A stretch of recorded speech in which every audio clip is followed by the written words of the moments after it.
Bueno, iba a decir una tontera. Tenemos el tema, hermanos, es una clase, así que pueden alzar la mano para que tenga el debido respeto y el orden en la clase para que esté más rica la clase. Se llama la transfiguración de Jesús. Está basado, hermanos, en Mateo capítulo 17. La transfiguración de Jesús es el tema. Y 17, 1 al 13. Mateo 17, 1 al 13. Hermana, los niños, si gusta, pueden subir para aprovechar más el tiempo. Los niños pueden subir con su maestra.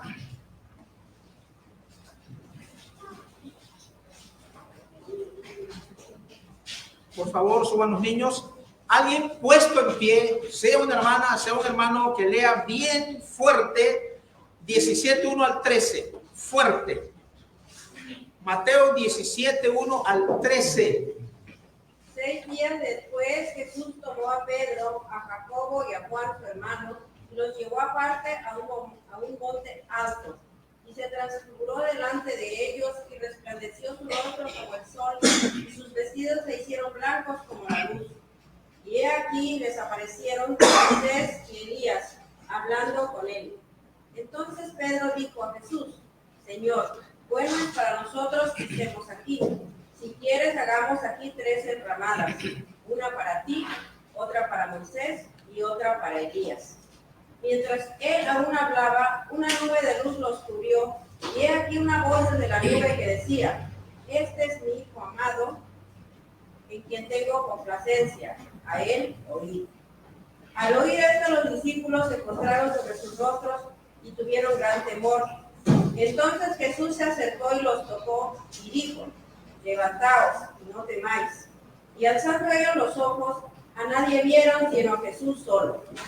Cuando descendieron del monte, Jesús les mandó diciendo: No digáis a nadie la visión hasta que el Hijo del Hombre resucite de los muertos.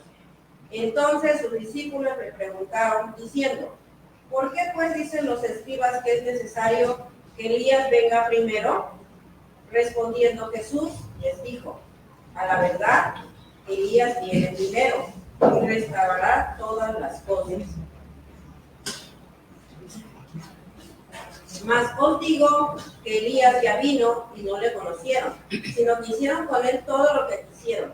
Así también el Hijo del Hombre padecerá de ellos. Entonces los discípulos comprendieron que les había hablado de Juan el Bautista. Muchas gracias. ¿A quiénes tomó Jesús aparte, hermanos? De acuerdo al versículo 1.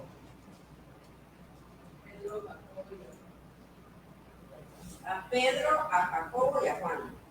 Toma aparte a Pedro, a Jacobo y a Juan, a 3, y los llevó aparte a un monte alto.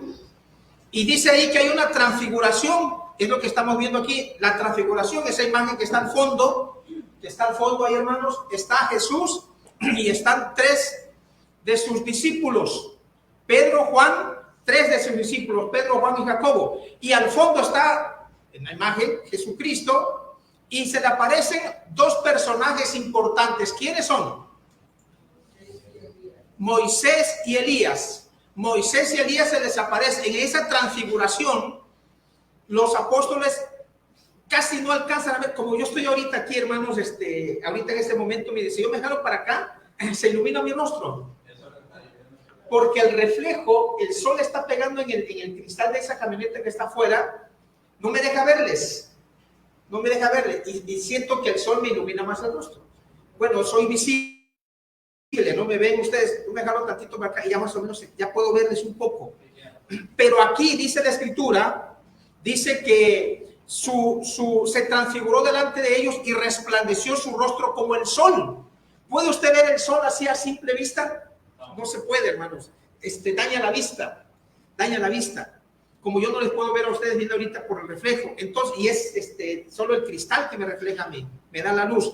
Entonces Jesús se transfigura, resplandece su rostro como el sol y sus vestidos se hicieron blancos como la luz. Y ahí aparecen los 2 personajes, Moisés y Elías. Entonces, como están estos personajes ahí, los tres, Pedro, Jacobo y Juan, entonces dicen, le sugieren, entonces Pedro dijo a Jesús, bueno es para nosotros que estemos aquí. Si quieres, hagamos aquí 3 enramadas, una para ti, otra para Moisés y otra para Elías.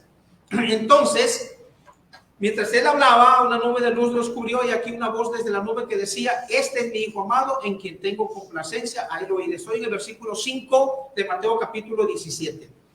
Estos 3 personajes son importantes, no lo pierda usted de vista. Jesús, ¿quién más, hermanos?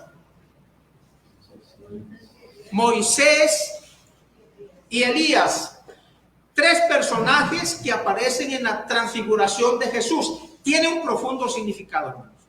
Tiene un profundo significado. Jesús, en resumidas cuentas, o haciendo ya el resumen, Jesús representa la gracia. Jesús representa la dispensación cristiana. Mientras que Moisés representa a la ley del Antiguo Testamento. Mientras que Elías representa a los profetas. Y en este caso, de acuerdo al versículo en Mateo capítulo 17, versículo 13, al final de Mateo 17, 13 dice, entonces los discípulos comprendieron que les había hablado de Juan el Bautista cuando está hablando acerca de Elías, porque dice el verso 10 de Mateo, entonces los discípulos le preguntaron, diciendo, ¿por qué pues dicen los escribas que es necesario que Elías venga primero? Respondió Jesús, verso 11, les dijo, a la verdad Elías viene primero y restaurará todas las cosas, mas os digo que Elías ya vino. ¿A quién se refería Jesús? De acuerdo al verso 13, a Juan el Bautista. Entonces, Elías con Juan el Bautista representan a los profetas. Jesús representa la gracia, Moisés a la ley, o sea, todo el Antiguo Testamento, y Elías, ¿cómo llamarle? No sé si sea la palabra encarnado o en representación. Juan el Bautista representa a los profetas en el nombre de Elías, porque Elías viene primero. Sí, Elías ya vino, dijo Jesús a los apóstoles, a los 3 que estaban con él. Entonces ellos entendieron que cuando habla de Elías se refería a Juan el Bautista. Otras versiones dicen Elías es Juan el Bautizador. Eso dice algunas versiones. Bien, dice aquí, hermanos, estos, Lucas 9:31, estos aparecieron rodeados de gloria y hablaban de su partida. Ahora, la pregunta aquí, hermanos, es, ¿de qué creen ustedes que hablaba Moisés y Elías con Jesús? ¿De qué creen que hablaba? Ahí está Lucas 9:31. Dice, estos 9:31 de Lucas. ¿Quién lo lee? Por favor. 9:31.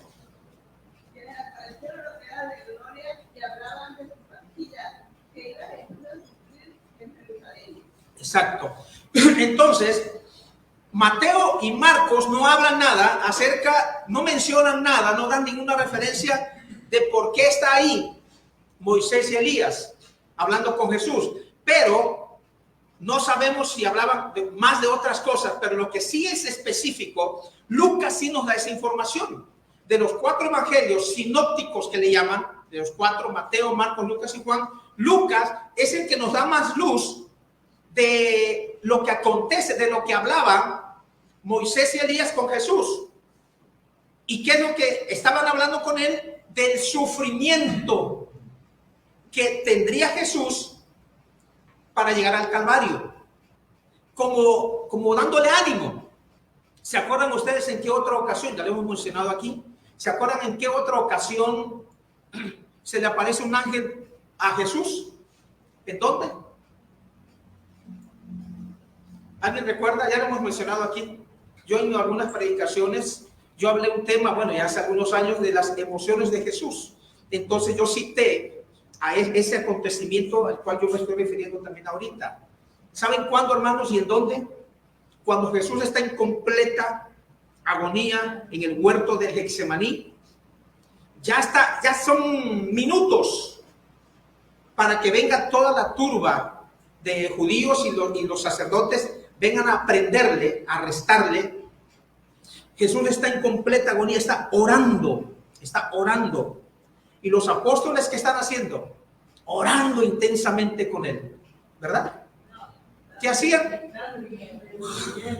Entre la hamaca, durmiendo, todo el mundo destruyéndose y los apóstoles durmiendo. Y vino y ¿qué les dijo? Los reprendió duramente. Él está en agonía porque ya viene el momento en el que va a ser llevado, y de ahí en adelante, hermanos, empieza su calvario, empieza su sufrimiento. Pero ¿quién estaba ahí con Jesús? Dice la Biblia, un ángel, hermanos, un ángel. Y dice que estaba con él ¿para qué? Para confortarle, porque está Jesús, el humano, el Dios en Jesús humano, no el divino, humano, el que siente, el que llora, el que tiene dolor, el que tiene cansancio, el que come, el que bebe. Está Jesús en el Getsemaní a próximos minutos o poco tiempo para ser prendido o arrestado. Entonces un ángel está ahí. ¿Qué decía Pedro? ¿Qué decía Elías y Moisés a Jesús allá en el monte de la transfiguración? Del sufrimiento que vendría a padecer Jesucristo. Ya desde tiempo atrás, ya Dios le manda para confortarlo, para decirle esto y aquello es lo que vas a padecer, para que en el momento, en cuanto a la carne, en cuanto al Jesús humano, al Jesús hombre, no, voy a usar la palabra en el buen sentido, no desistiera. Porque cuando tú y yo, hermana, estamos padeciendo, estamos sufriendo y no encontramos, como dicen los de Yucatán, no encontramos la esquina. ¿Ha visto un boxeador cuando le dan y queda hasta aturdido y en vez de irse a su esquina donde está su equipo, se va a la esquina del contrincante? Porque está aturdido, ya no sabe ni para dónde ir y se va a la esquina del contrincante y hasta se sientan algunos y nadie se le acerca porque este no es tu esquina, allá está la tuya, porque está aturdido. Jesús, hermanos, iba a hacer una terrible agonía. Bueno, pues Pedro y Moisés y Elías están ahí y hablaban de lo que Jesús iba a sufrir. Esta versión de Lucas 9:31 dice, estos aparecieron rodeados de gloria y hablaban de su partida, de la partida de Jesucristo. ¿De qué? O sea, todo lo que iba a padecer, ellos se lo revelan, ¿no? Le animan. Ya más adelante, cuando están próximos ya para ser arrestados Jesús, todavía Dios manda un ángel. ¿Qué ángel era? No sé, hermano. No lo dice la Biblia. Pero va un ángel y lo empieza a confortar, porque era tan intensamente su agonía, que orando dice que su sudor eran como gruesas gotas de sangre. Ya tuvimos un estudio acerca de eso. Si sudó sangre o no es el tema, pero él está intensamente orando, es tanta su agonía, tanto lo que él siente, que su sudor era como gruesas gotas de sangre. Pero ahí está el ángel de Dios, el ángel de Jehová, lo habrá cobijado el ángel con sus alas, lo habrá jalado como cuando usted ve a su hijo sufrir y siente el dolor de su hijo y lo abraza, que se hacen uno, abrazan al hijo, a la hija, al papá, a la mamá, y más cuando ya está desahuciado y está a punto de irse, a punto de su partida, y abraza a usted ese ser que ama y que quiere. Lo siente tan dentro de usted que se funden y se hacen uno. Habrá el ángel abrazado a Jesús, y qué palabras dice que era para confortarle. No temas, es lo que más sobresale en la escritura. No temas, vas a sufrir, vas a tener este dolor, pero mira, nuestro Padre va a estar contigo, siempre ha estado contigo. No te va a dejar, no te va a abandonar. Va a estar hasta lo último contigo.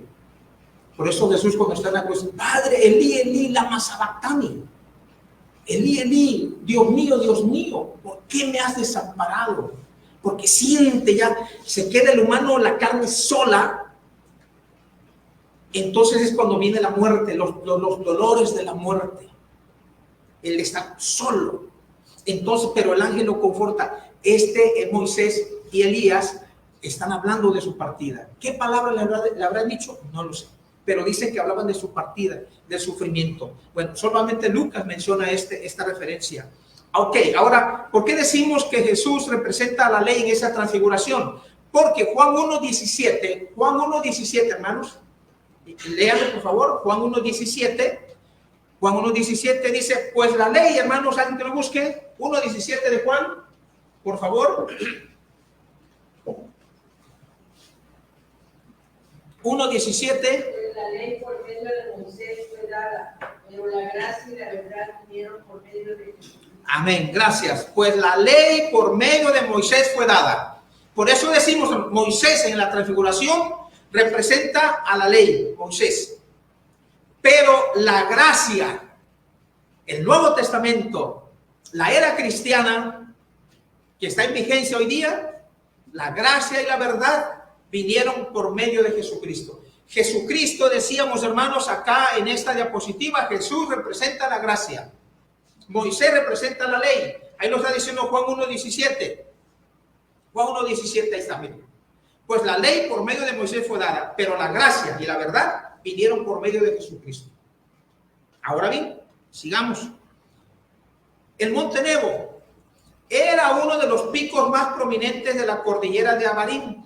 Allí fuera de la tierra prometida, Moisés moriría, aunque bondadosamente Dios le permitió ver la tierra de lejos antes de morir, de acuerdo al verso 52. Verás, por tanto, delante de ti la tierra, mas no entrarás allá. Se cree, hermanos, que en la transfiguración era en este monte, donde se le permite a Moisés, sube para que veas que no estoy mintiendo, para que veas tú que no estoy falsamente hablando, diríamos humanamente hablando, de la boca de Dios, sino que así como Moisés subió, mira, esa es la tierra que tú ibas a heredar. Tú ibas a entrar con mi pueblo, como líder, como guía. Pero hermanos, era tanto los problemas del pueblo que Moisés creía que él solo podría resolver los problemas del pueblo. ¿A quién manda Dios, hermanos, en esa ocasión? A llamarle la atención a Moisés. ¿A quién manda Dios? A Jetro, su suegro. A Jetro, su suegro. ¿Y qué le dice, hermanos, Jetro a Moisés? Porque Moisés se cree el autosuficiente. ¿No te ha pasado eso a ti, hermano, hermana? Todo lo queremos resolver nosotros. No delegamos la responsabilidad. Todo una persona, todo. No es así. Entonces la sabiduría de Dios es que Dios ya no mandó un ángel, mandó a una persona y va y le dice, ¿qué le dijo? ¿Si alguien recuerda? ¿Qué le dijo? A ver, busquen ahí en el archivo de su memoria, empiecen a escarbar, a limpiar. Porque yo sé que lo saben. Yo sé, ustedes son una Biblia andando. ¿Qué le dijo Jetro a Moisés? Que pusiera jefes, o sea... ¿Qué estás haciendo? Vas a desfallecer. Vas a enfermar. Son las primeras palabras. ¿Qué estás haciendo? Vas a enfermar, vas a desfallecer. Y luego ya viene el consejo divino. Nombra de millares, de miles, de decenas, centenas y así. Porque vas a enfermar, vas a desfallecer. A veces el predicador quiere resolver todo o la congregación le delega todo al predicador. ¿Y qué ha pasado, hermanos? Ya pasó aquí.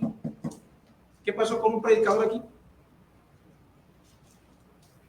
De pronto habla la esposa, hermano, mi esposo está en el hospital, ¿se acuerdan?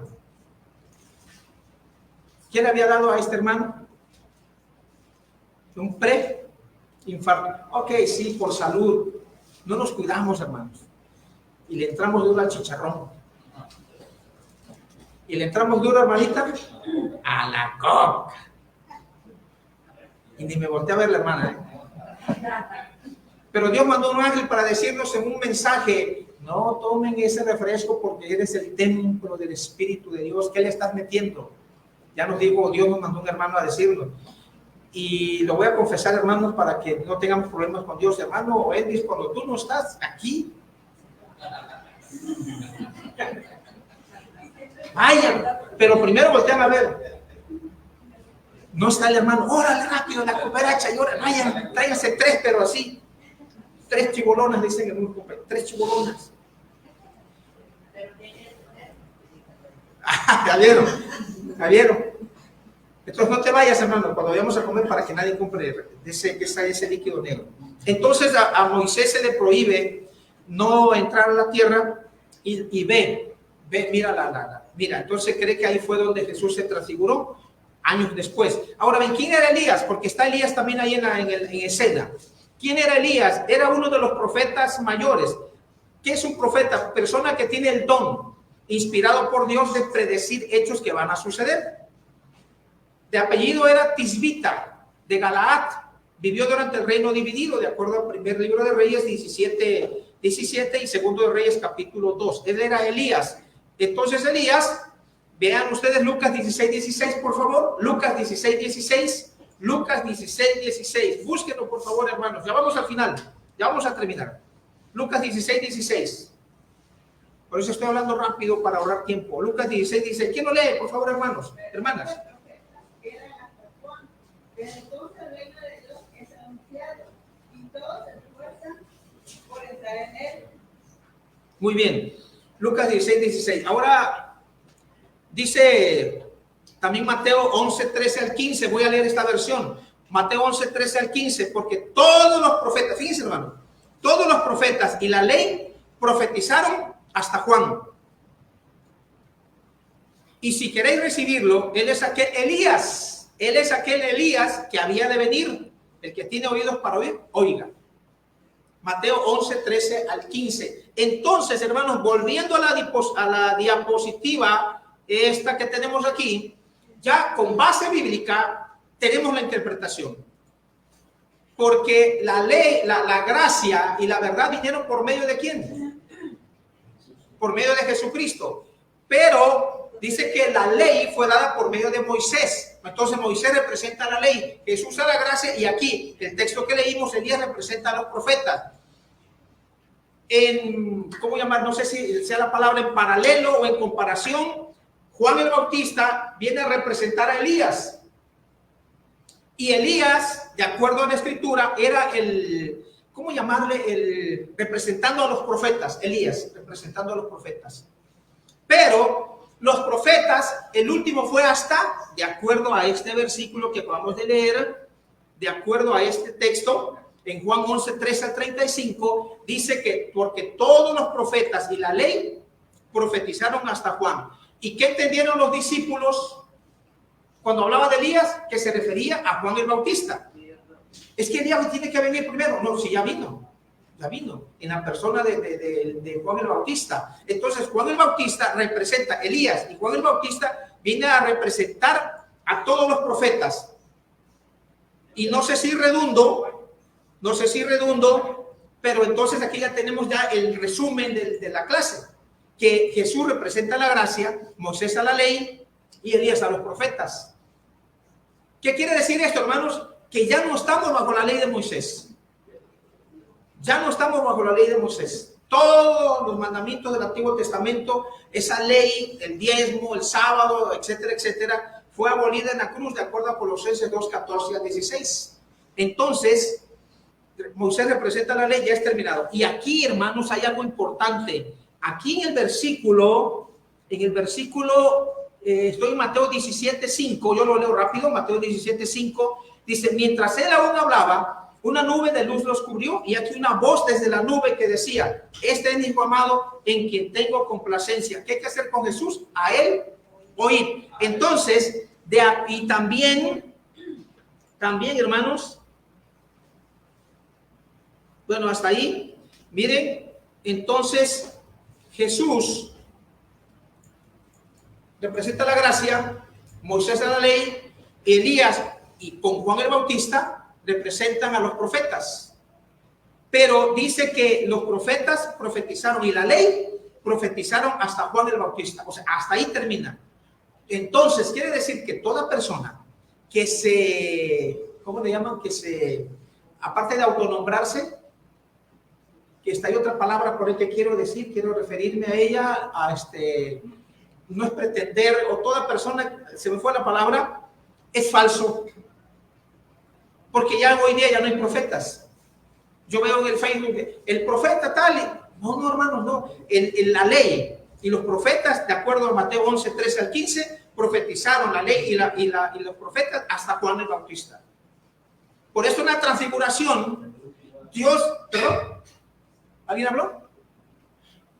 Entonces, por eso, en la transfiguración de Jesús allá en el monte, estamos analizando que Jesús representa la gracia. Eso es lo que está en vigencia hoy día, la gracia de Jesús, porque la ley y los profetas fueron hasta Juan, de acuerdo a Mateo 11, 13 al 15. Entonces, Moisés, la ley es terminada, Juan el Bautista, hasta Juan el Bautista está la ley y los profetas. Entonces, ahora está en vigencia la gracia. Somos salvos, hermanos, por medio de la gracia divina. Gálatas 4:4, hermanos, Gálatas 4:4, Jesús nació, vivió y murió bajo la ley del Antiguo Testamento. Por eso, bueno, entonces, ¿cómo es posible si la ley fue terminada? Entonces, ¿cómo es que Jesús guardó la ley? Sí, la guardó porque él se sometió, estaba en vigencia. ¿Cuándo entra, diríamos, en vigor la gracia de Dios a través de Jesucristo? ¿Cuándo? Cuando él muere en la cruz, cuando resucita, es el complemento. Muere en la cruz. Colosenses 2:14 dice que anuló el acta de los decretos que había contra nosotros, la ley de los mandamientos expresados en ordenanzas, para crear de los dos un solo y nuevo hombre. Entonces termina, pero cuando él resucita, es el complemento. Entonces dice Gálatas 4:4, pero cuando vino el cumplimiento del tiempo, todas las profecías que se cumplen en Jesús, entonces dice, pero cuando vino el cumplimiento del tiempo, Dios envió a su Hijo, nacido de mujer y nacido bajo la ley. Jesús nació, vivió y murió bajo la ley de Moisés o bajo la ley del Antiguo Testamento. Por eso lo vemos celebrando la Pascua, por eso lo vemos celebrando la fiesta de los tabernáculos, un montón de reglas del Antiguo Testamento, de la ley de Moisés. Pero cuando él ya muere, entonces termina. Ahí termina y ahora estamos estamos bajo la gracia de Dios. La transfiguración, en resumen, hermanos, entonces representa que Jesús representa la gracia, Moisés a la ley y Elías o Juan el Bautista representa a la ley y a los profetas. Pero hasta ahí terminó, hasta Juan el Bautista. Ahora, por eso dijo Dios, la voz del cielo dijo, a él oíd.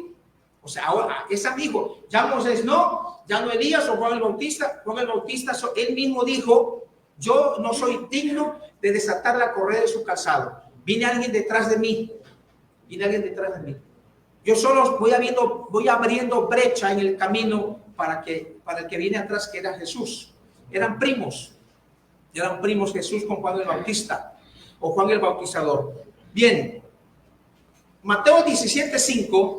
Y estando aún él hablando, he aquí una nube, para recalcar, de luz que los cubrió, y una voz de la nube que dijo, este es mi Hijo amado, en el cual tomo contentamiento. A él oíd. Ya no a Moisés, ya no a Elías, representado en Juan el Bautista o el Bautizador, sino a Jesucristo, porque somos salvos por medio de la gracia. Ya no el Antiguo Testamento, ni los profetas, sino a él oír, o sea, a nuestro Señor Jesucristo. A él tenemos que oír, y bajo la gracia de Dios, mediante Jesucristo, que él trajo, esa gracia es la cual nosotros encontramos el perdón de nuestros pecados por la sangre derramada en la cruz. Y si somos fieles hasta la muerte, entonces alcanzaremos la vida eterna. Porque el fin de la ley, hermanos, ¿quién es? Romanos 10:4. Porque el fin de la ley es Cristo. Es Cristo. Para justicia a todo aquel que cree. Entonces la ley ya no existe, ya no hay más. No tenemos por qué agarrar parte del Antiguo Testamento, parte del Nuevo, y querer crear, como algunos hacen, crear una doctrina, porque sería una falsa interpretación de la palabra de Dios. El fin de la ley es Cristo. Ya no más. No más la ley del Antiguo Testamento. Puedo robar, puedo mentir, puedo hacer. No. Porque se resume la ley en dos mandamientos. ¿Cuáles son? Número 1, amarás a Dios con todo tu corazón, con toda tu alma, con toda tu mente. Y el siguiente, a tu prójimo como a ti mismo. Entonces, primero tienes que aprender a amarte a ti mismo para que aprendas a amar a tu prójimo. Tengo que aprender a amarme a mí mismo para poder amar a mi prójimo. Si no me amo, ¿cómo puedo amar? ¿Qué dice la Biblia? Sí. ¿Cómo puedo decir que yo amo a Dios si a mi prójimo, al que está a mi lado? ¿Qué es prójimo? Interpretado ya prójimo. El más próximo. El próximo, el que está junto a ti, el que está al lado de ti, ese es tu prójimo. No puedes decir amo a Dios y aborreces a tu hermano. Mas cuando venga lo que es perfecto, entonces lo que es en parte será quitado. Alguien me dijo, oye, pero si la iglesia del Señor en el primer siglo celebraba todavía, y ya Cristo había muerto, celebraba ritos o ley del Antiguo Testamento. ¿Te acuerdas de Pablo? ¿Qué hizo Pablo? Se rapó. Y no solamente se rapa él para cumplir el voto del nazareato o del nazareo en el la ley del Antiguo Testamento, sino que paga también por otros que tenían voto. Entonces, no solo él, ¿qué diríamos? No solamente él, entre comillas, infringe la gracia porque se somete al Antiguo Testamento, sino que paga, arrastra a unos discípulos y paga sus votos. ¿Cómo explicamos esto? Bueno, él mismo, inspirado por el Espíritu, en 1 Corintios 13:10 dice, mas cuando venga lo que es perfecto, entonces lo que es en parte será quitado. Cuando la Biblia habla ahí en 13:10 de cuando venga lo perfecto, se refiere a toda la escritura escrita, la voluntad de Dios revelada ya escrita. Ellos conocían en parte porque todavía no estaba el Nuevo Testamento revelado completamente. Por eso, en esa transición de la muerte, el establecimiento de la iglesia y empezar a convertirse en personas, todavía los primeros cristianos eran llevados celebrando parte del Antiguo Testamento, porque había una transición. Ese cambio, transición igual a cambio de la ley del Antiguo Testamento hacia la gracia, costó trabajo, de tal manera que Pablo tuvo que someterse, pero no estaba en él eso, sino por cumplirlo así. Entonces, él tiene que raparse y la iglesia querían algunos que se habían convertido al cristianismo, querían que los gentiles para ser salvos tenían que ser circuncidados, guardar la ley y ser circuncidados. De esto hemos hablado infinidad de veces. Allá en 1 Corintios, en Hechos 15, hay problemas, hay disensión, entonces se reúnen todos los apóstoles, los judaizantes, y el apóstol Pablo, y discuten esto, ya lo hemos citado. Entonces la iglesia era niña, hermanos, en el primer siglo todavía habían rasgos del Antiguo Testamento que ellos practicaban, pero iban ya hacia lo perfecto. ¿Por qué Pablo hizo voto y se rapó la cabeza? ¿Para qué sirven los votos religiosos? Entonces era parte del Antiguo Testamento. Hacían como lo que le llaman a la gente hoy día, que a veces ni saben, sin ofender, es que hice promesas. Y algunos se dejan crecer el cabello larguísimo y no saben por qué el origen. Carga su cola de caballo aquí, el hombre, y no saben. Bueno, entonces Pablo se somete, hermanos, a esto del voto porque todavía practicaban cosas del Antiguo Testamento, pero cuando ya vino el cumplimiento del tiempo, ya viene, la iglesia va creciendo, va llegando a una adultez, entonces ya deja totalmente lo del Antiguo Testamento y ahora están bajo la gracia de Dios. Nosotros estamos bajo la gracia. Hermano, adelante. Ya terminamos, hermanos. Para comentar el hecho de que precisamente al principio la iglesia estaba compuesta por la mayoría judíos y estaba compuesta por prosélitos y gentiles. Sí. Entonces, por lo tanto, había esa disyuntiva entre ellos, porque todavía los judíos, como eran en su mayoría, no aceptaban. Los prosélitos significan los que se pegaban con los judíos, y los que más querían judaizar eran los prosélitos a los gentiles. O sea, si ellos quieren venir, tienen que hacer todo ese tipo de cosas. Los ritos. Todo, circuncidarse. Y entonces Pablo llegaba y decía, no es así. Empezaba la disensión. Sí, porque estaba conformada al principio por lo que usted mencionaba, la niñez de la iglesia, todavía no. Ahora casi más del 90% somos gentiles. La iglesia de Cristo está conformada ahora, Sí. y ya judíos prácticamente. Somos mayoría. Somos mayoría, ¿cierto? Exacto, gracias hermano. Entonces ya tenemos la Biblia, el Nuevo Testamento, la voluntad de Dios revelada, terminada completamente. Por eso de sueños que me revela el Señor, no, la revelación está en su palabra, ahí está escrita ya. Cualquier cosa hay que ir a la Biblia, ahí está, ya la voluntad de Dios revelada. Ya no necesitamos someternos al Antiguo Testamento, nada que se hiciera ya ritos o otras cosas, sino ahora es, aquí está la Biblia, la palabra de Dios escrita, ahí nos tenemos que basar, bajo el Nuevo Testamento, no bajo el Antiguo. Bueno, ¿algún otro comentario? Si no, terminamos, hermanos. Si no hay nada, gracias, Dios los bendiga, Dios les guarde. 5 minutitos mientras se prepara todo para el culto ya general. Dios les guarde, hermanos, muchísimas gracias por su atención.